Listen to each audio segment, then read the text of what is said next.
having an absolutely amazing time here on the Comic, Sci-Fi, and Fantasy Fans Fantastic Forum. Today we're coming to you from Victory Comics, our fantastic host in Falls Church, Virginia.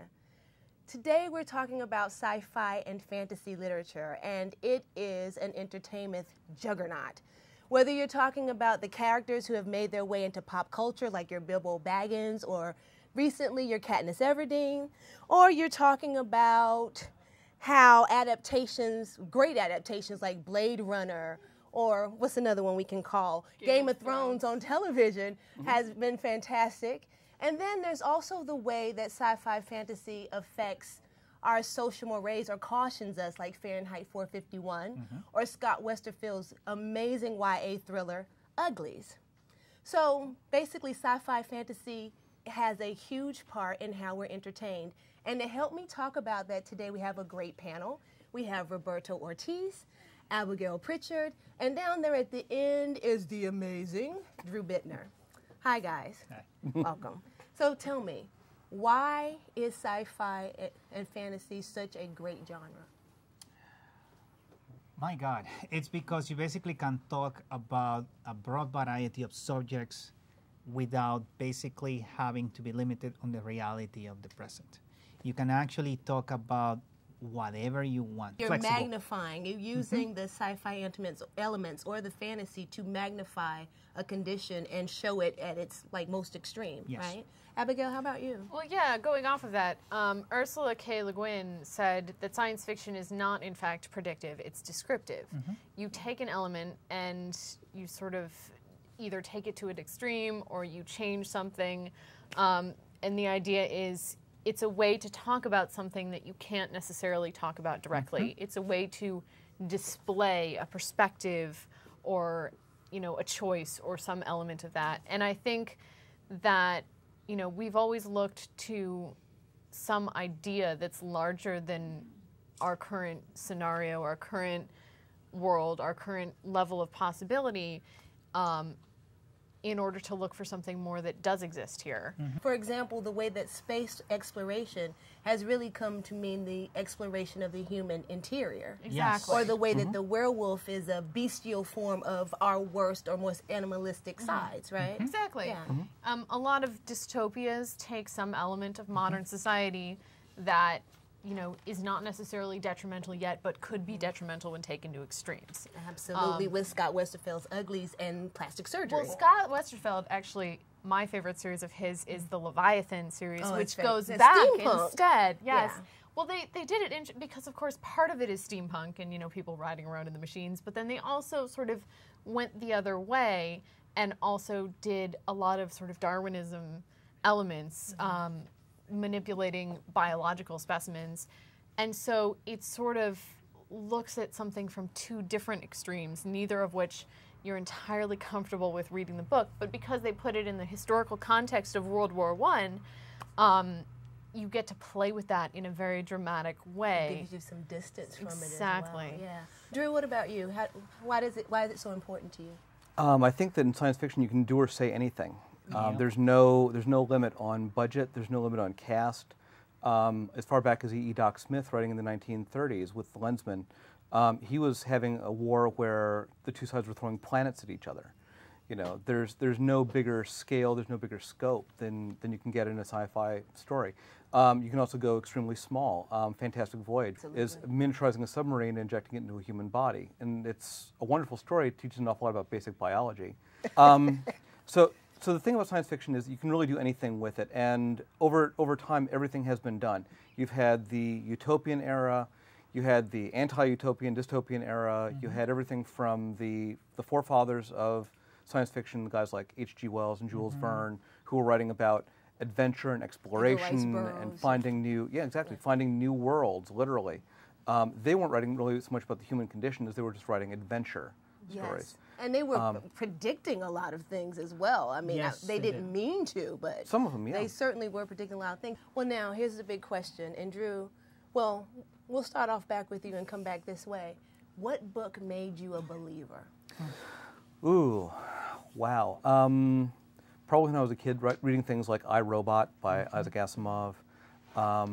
reading some of Heinlein's juvenilia, things like Starship Troopers, stuff like that. And another book, Tunnel Through Time by Lester Del Rey. Oh, wow, nice. And Abigail?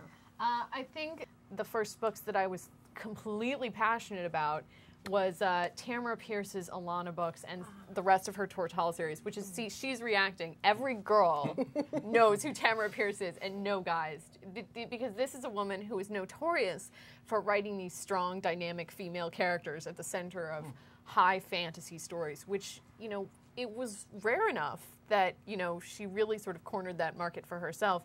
But she's still hugely popular today. Yeah. You have to wonder if some of that led into urban fantasy, which is so female-driven. Yeah. Some say to its detriment, like this strong female character has gone too far. Well, it's interesting because, of course, so much of high fantasy is so male-driven. Yes. And then you go to modern fantasy, and it's so female-driven. You're absolutely right. And I want to bring it to Roberto because I can see him oscillating. But tell me what book made you a true believer first, and then work your way back into it. Horror, okay. Salem Slot by Stephen King. Oh, I basically have an altar to Stephen King in my home because I worship the ground he works on, because he's the first person who showed me that you can actually tell a horror story and make me care about the characters and make me feel like I was like Van Helsing on a trip trying to hunt the vampire. I felt like I was part of the adventure. And that and Frank Herbert's Dune is a book I love so much. I read it constantly about every 10 years because I really, really, really like the books. But one thing What is it about, Dune? Oh, God, the universe building, the concept that Frank Herbert, Lucas, I'm pretty sure, has a ragged copy of Dune somewhere because he wrote the Bible on how to build a universe from the ground up, in terms of the characters, in terms of saying the rules for universe building. One thing I do want to mention is that science fiction is also dependent on the era. Science fiction, if you actually study it from the 30s, the 40s, and the 50s, is very dependent specifically on the time it was written, and it's a reaction to what's going on at the time. The thing is, a lot of these writers basically were geeks like us, but they're white guys. So it tends to be, yes, very misogynistic. Right now, we basically have a period where a lot of kids basically feels really scared about the world. That's why we are having the dystopia. Yes, I totally agree in with a that. big way. The thing is that there's rarely voices for minorities and women out there that I have seen, and people will start Because you haven't read Tamara Pierce. Well, but not just Tamara Pierce, but that brings up a wonderful point, because before the show started, we got into this wonderful conversation about Octavia Butler. Yes. Genius. Yes, she does. She really does. And when you talk about multi-culty sci-fi, you really, I mean, Octavia Butler's the first name for me. Anyway, Xenogenesis. let's make this a lot more user-friendly. Yeah. We have newbies watching the show. Okay. If we're We'll be going to gentle. give them a gateway book into sci-fi fantasy, what book are we handing them? Roberto. Wow. Arthur C. Clarke, 2001, 2010. It's a good series to basically start. And I like basically how, specifically in 2000, not necessarily 2001, the Sentinel, thank you, the short story, which 2001 is based on. And the short stories by Asimov, they're pretty good, the robot stories. Yeah, pretty darn good. You cannot basically go back with Isaac Asimov. He is Asimov. awesome. Yeah. Yeah. Drew. I mean, I write for sfreview.com, so we review tons and tons of science fiction all the time. There's brand new movements coming up all the time. A lot of it depends on what people's interests are. If they're more interested in cyberpunk or steampunk or punk or whatever. Well, give us some punk. Punk us out. Yeah. Let's see. If you're going to look at cyberpunk, look at William Gibson's Neuromancer. Yes. It's a Fantastic classic. book. You're going to look at steampunk, look at Jeff and Ann Vandermeer. They do some really fantastic stuff. Whole bunch of different books that they do, but the name is Vandermeer. And there's just a whole lot of other things out there. I mean, it's an amazing field, and it's growing all the time. So, Yes. As far as the gateway, though, Arthur C. Clarke, Isaac Asimov, Robert Heinlein, can't go wrong. Yeah, very true. I would say Ursula K. Le Guin's The Left Hand of Darkness, or if you want something a little more fun, Connie Willis' To Say Nothing of the Dog is a really fun time travel romp type thing. Awesome. Yeah. Good choice. Yeah, Connie Willis is pretty darn good. But what's going to be a lot of fun coming up in the break is that Ulysses Campbell, our wonderful producer, has gone to the Nebula Awards and bugged the hell out of Neil Gaiman. No, I'm just kidding. He interviewed Neil Gaiman. He talked with Joe Walton, who won Best Novel, I believe it was. So stay tuned for that. Enjoy it. We'll come back and talk more sci-fi fantasy literature real soon. Hello, I am Jose Luis Garcia Lopez, and you are watching Fantastic Four. Virginia's Hyatt Regency Hotel in Crystal City was the scene for the 47th Annual Nebula Awards weekend. Organized by the Science Fiction and Fantasy Writers of America, the Nebulas are awarded annually to the best science fiction and fantasy works published in the United States for the previous year. The Nebula is among the most prestigious awards for science fiction and fantasy literature. I've been doing this is the 5th time I've put on the Nebula Awards, dating back to 2005, and then I've done them for the last 3 years. It can be very hectic, but part of the reason I enjoy doing it is a lot of these authors are authors who I have been reading for years, and over the years I've gotten to know them and they've become friends, but they've given me a lot of enjoyment and a lot of pleasure in their books. And by helping put this event together, I'm giving something back to them. I'm giving them an evening that I hope they can remember. It'll be more memorable for the award winners, of course, than for some of the other people. But it's a way to give back something, and it's a lot of fun. We're here at the Nebula Awards talking to Joe Walton, who has just won the Nebula for Best Novel. Congratulations. It's very exciting. It's a major award. It's remarkably pretty. It's lovely to be appreciated. It's great that all these people liked it enough that they voted for it and gave the award to me. I wasn't really expecting that. The Bradbury Award for Outstanding Dramatic Presentation goes to Doctor Who, the Doctor's Wife.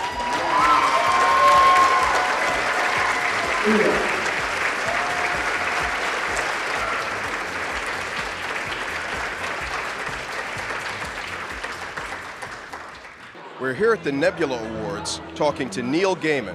Thanks very much for being with us this evening. Oh, thank you. This is so much fun. Yeah, I was just saying off camera what a big fan I am of your comics work. Oh, thank you. I love that we live in a world now in which I'm allowed to go and do comics, and then I'm allowed to do prose, and then nobody minds if I go and make a drama on TV. So it's fantastic. Well, I tell you what, I'm also a huge Doctor Who fan ever since the Tom Baker days. The resurgence of Doctor Who has just been incredible, with the modern effects, and, of course, the stories are always at the top of the game. So I think, you have a couple of things going on. Partly, you have the wonderful way that America has embraced Doctor Who. Russell Davies brought it back in the UK, and England took it straight to its heart. Britain did. And now under Stephen Moffat with Matt Smith, it's lovely seeing America just going, yes, we love this thing too. But I think the best thing about Doctor Who is just looking back at those geniuses, Verity Lambert, Sidney Newman, the guys who were making the old Doctor Whos, who actually figured out a formula for a show that could go on forever and be as fresh and as new and as absolutely scary for kids and as involving for adults as anything, 50 years and it hasn't aged. I can absolutely attest to that, scary for kids, because my 12-year-old daughter is terrified of Doctor Who. She loves it, so she's sort of watching, with one hand over her face. That's the best way to watch it. The Weeping Angels should only be watched from behind the sofa. Mm-hmm. Even if you're an adult, you should just set up a little encampment behind the sofa. All right. What's next for you? I'm working on an HBO pilot of my novel American Gods. Oh. I'm working on a new novel. There's a couple of children's books that are going to be coming out next year. Well, thank you so much for everything that you have contributed. Like I said, I have never seen anything that you have written that I haven't absolutely loved. And the way that you handle every character that you deal with, with such depth, such truth. You know, I mean, it's a true honor to meet you, and you know, that is so a very much. well-deserved award, sir. You are much too kind, and normally I wouldn't let it go to my head, but today I'm just over the moon. It's one of the two premier awards of the science fiction field. It's given out, the way these are given out is they are voted on by other science fiction writers who are recognizing their peers. And then by getting the word out about the nebulas, people know that they exist. And they say, okay, well, that book was nominated for the award, I'm going to look at it. That book won the award, I'm definitely going to look at it. And so it gets it out. And it's not just the books, because the awards are also given out in the short fiction categories, novels, or novelettes, short stories, and novellas. If you go to the bookstores, you'll see the science fiction and fantasy sections are larger now than they've been ever before. There's a lot more coming out, and a lot of it's original. You know, you have some of the media tie-ins, and then you have the things that people are doing. And one of the things that I find fascinating is that lately there's a blurring of lines. You have a lot of science fiction and fantasy writers who are making use of non-science fiction and fantasy literary styles. And you have people who you don't think of as science fiction authors using the tropes of science fiction because they have become mainstream. Inside the community, you have people who are writing stories that can almost be termed magical realism, where the elements of fantasy are so downplayed that they're woven in very smoothly with modern day literature. And I find myself talking to people who would never read science fiction and fantasy, but then I see the books that they're reading. And what are they reading? They're reading urban fantasy, the vampires in the urban setting. They're reading things like Game of Thrones by George R.R. Martin. That is, I don't know how you can read that and say that you don't read fantasy. And people just, the lines are blurring to the extent that people are reading it without even realizing it.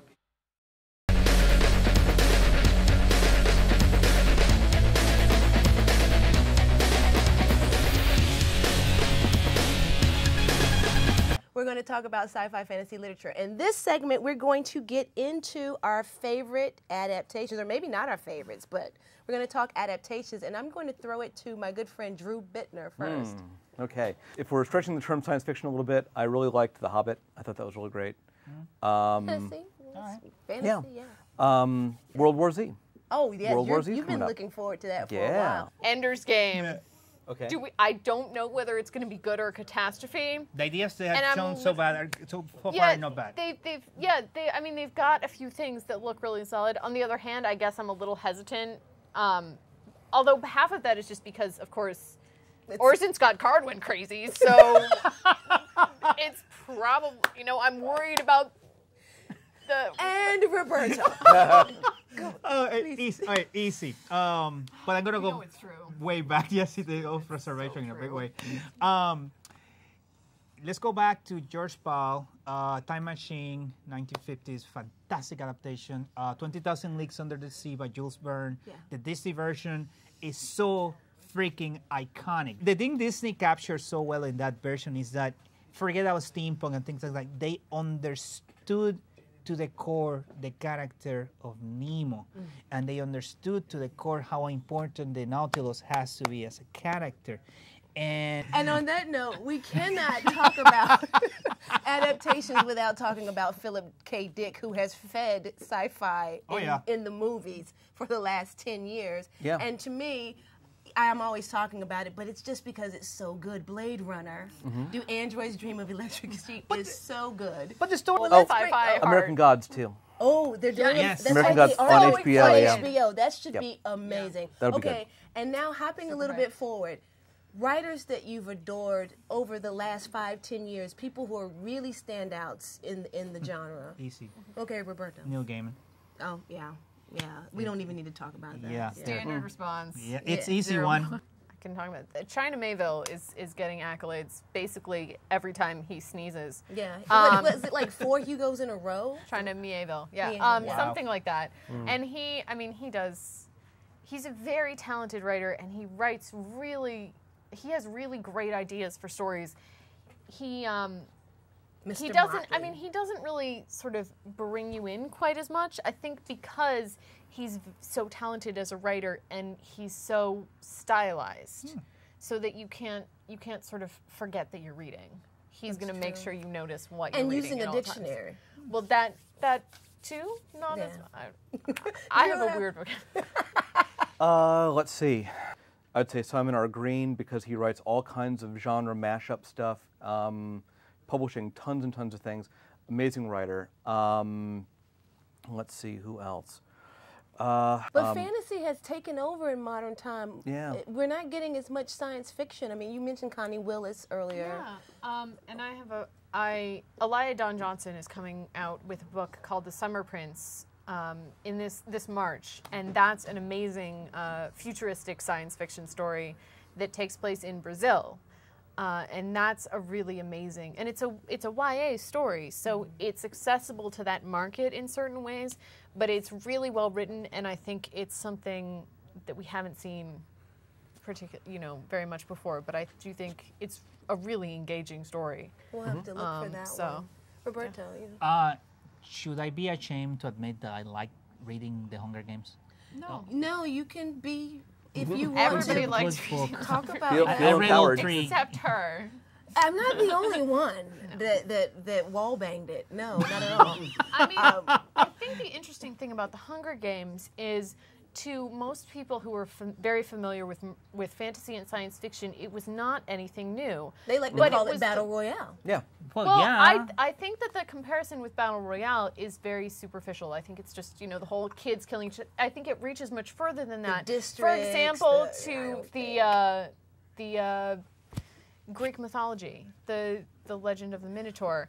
But I think that people with science fiction and fantasy backgrounds had seen many adaptations, such as Battle Royale and such as any number of other similar aspects. So to them, coming into the Hunger Games, it was sort of like, oh, this is a decent book, but it's not revolutionary. Whereas to people who perhaps didn't have that kind of background and were coming off of, Harry Potter and Twilight and just sort of getting into the genre, it was something new. And I think it had, a very accessible but not quite so blank as Bella. I think that's actually female-centered character who was willing to who had these deep-rooted elements of who loved her family and who was who was willing to. Well, I mean, I don't think necessarily she was a jerk. I think she was socially incompetent. She's a teenager.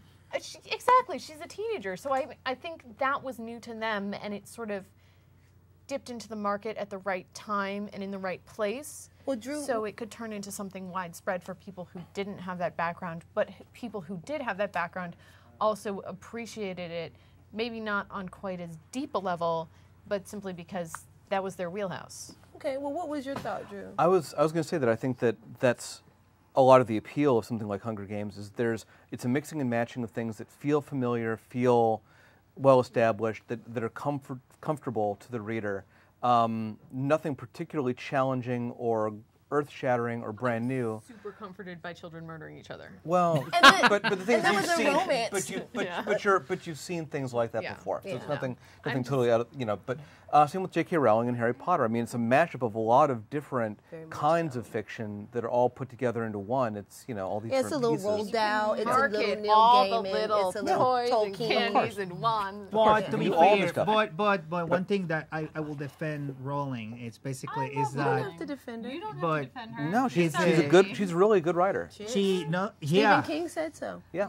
Well, Stephen You King have to believe it if Stephen King and King says said she gets better with every book. And actually, have you Except for the last one, Did which you we ever read Stephen King said about the writer of Twilight? Oh Yes, yeah, no. Well, it she was said it at the same time. Stephanie Myers. It was the same She conversation. said J.K. Rowling can write and Stephanie Meyer cannot.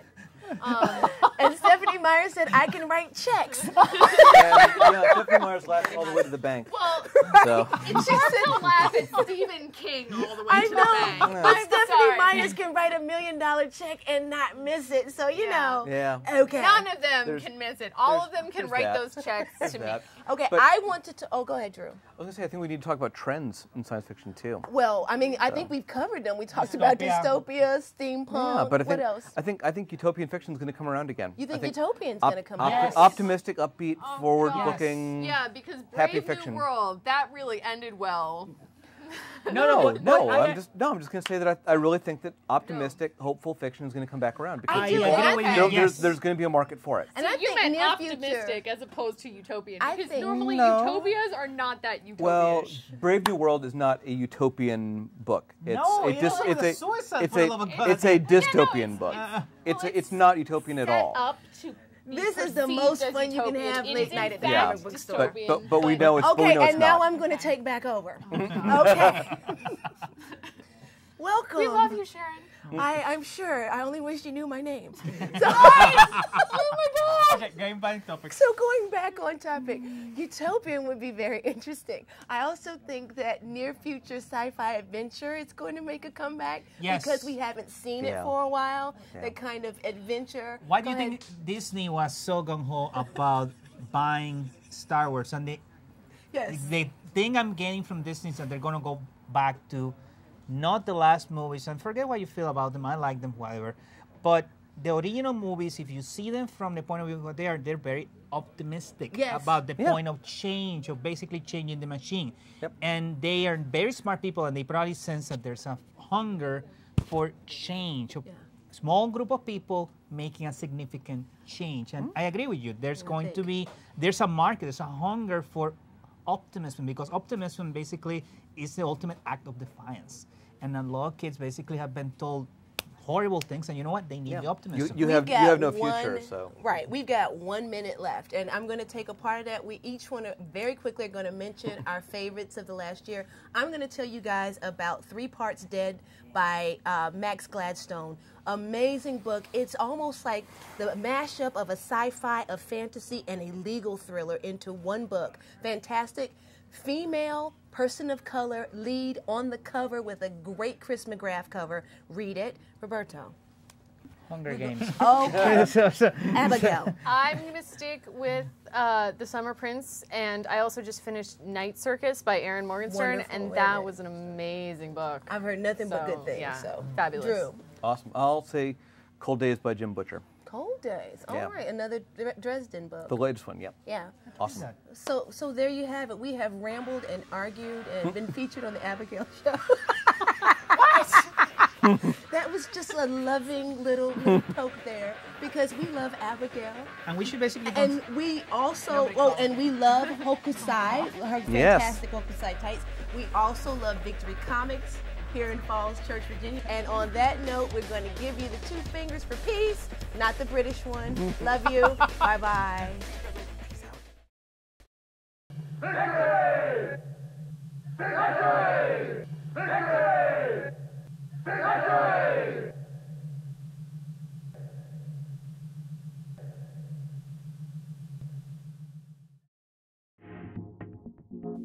Join the Fantastic Forum fan community on Facebook and follow us on Twitter for all the latest news and updates.